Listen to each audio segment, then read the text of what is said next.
Hi! In front of me is Vivo Y21S, and today I would like to show you how you can connect it to a printer.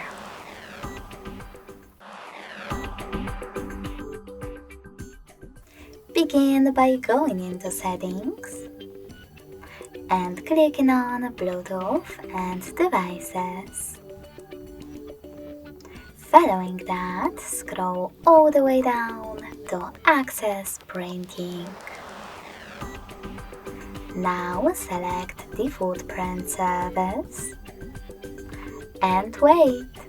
Your device is now searching for a printer. When it finds one, it will connect with. If you wish to use different print service, tap on this switcher first, then go back and tap on Add Service. Now install the best one for you from the list of available ones. In my case, HP one. When your new service is ready, click on the back button twice. Then click on it and wait again.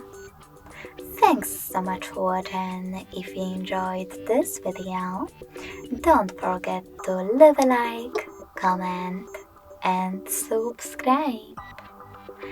Bye!